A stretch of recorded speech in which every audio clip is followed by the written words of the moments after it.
Grand Seiko never fails to come out with new and exciting designs that are uniquely Grand Seiko. And perhaps you have been waiting for a spring drive piece that has no power reserve on the dial.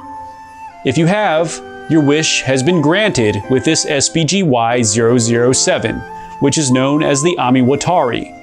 On Lake Suwa, the water freezes over most years, and it creates a long ridge in the ice from one side of the lake to the other.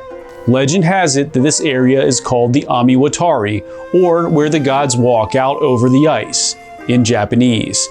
And that is the essence of what this piece represents.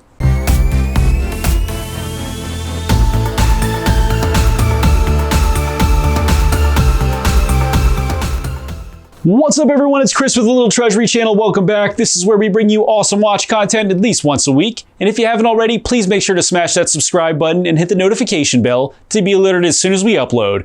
I'm from Little Treasury Jewelers, which is located in Gambrills, Maryland, and it's where you go when you're in the know. As always, the watches that I review are for sale and can be purchased, so please see the description below to contact us. In our last video, we reviewed the Breitling Premier B09 Pistachio chronograph, and this one is a wonderful watch for those of you looking for something with a fun pop of color in a clean chronograph package. Wrist check time. I'm wearing my Grand Seiko SBGY007 Snowflake today, which goes with the theme today of icy Grand Seiko watches.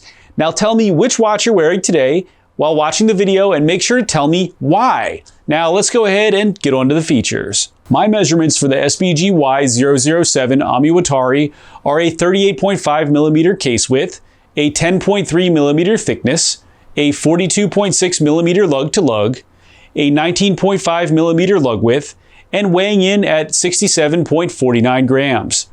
The case is very rounded looking and has Zaratsu finish on the bezel and upper portion, with a small area of matte finish on the sides. The sapphire crystal is box style and should provide a decent level of protection for the bezel.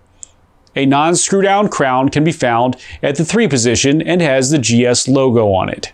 The dial is in light blue, which is meant to be the color, feel, and texture of the snow-covered ice on Lake Suwa. And the texture is absolutely noticeable. In the top middle portion, you will find the GS logo in silver, with Grand Seiko below it in black. The dial markers are all elongated angular shapes, which are all the same besides the 12, which has a double marker. A minute grade can be found in black between the dial markers and is very subtle. The hour and minute hands are Dauphine style and are very elongated, with the second hand in a deep blue color. Spring drive can be found along the bottom middle portion. The case back is open and has a ghost lion emblem in the center. It shows off the beautiful 9R31 movement, with the power reserve located at the top right, which is one step closer to what you will find in a Crador Ichi-2. But the 9R31 will have a 72-hour power reserve versus the 60-hour on the Crador, but of course much different decoration. The 9R31 is manually wound and is accurate to 1 second per day or 15 seconds per month on average. If you aren't familiar, the spring drive's signature is a completely smooth second hand that glides across the dial, which is controlled by an electromagnetic braking system. The strap is made out of crocodile leather and is in a deep blue color with a brighter blue stitching. When you flip it over, you will see a fascinating purple backing. The buckle is a 3-fold with push button release and has the GS logo on it. The SBGY007 Omiwatari is water resistant, which in Grand Seiko terms means it's 30-meter water resistant. So that means just some normal wear, no diving with this piece, please. And it's ready to remind you of the beautiful frozen Lake Suwa for a wonderful $8,300. Now for my humble opinion. I don't really review many dress watches on the channel, as you may know, mainly because I do what's really interesting to me and I wear more dive watches personally. But this one is very interesting to me and the dial is extremely special and fun to look at. I know many of you folks are fans of clean open dials with no date or any other complications and may have been waiting for a Grand Seiko piece just like this one. It wears very well and is thin and feels small even on my 6.5-inch wrist.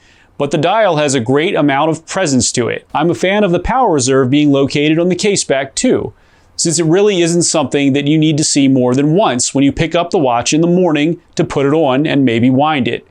I will go ahead and recommend this piece to anyone that is looking for a very clean and fascinating dress watch that has a wonderful movement and top-notch Grand Seiko quality. Thanks for watching today, everyone. I really hope that you enjoyed the video, and if you did, please make sure to smash that subscribe button, give this video a like, and share this with your friends. We look forward to seeing you next video.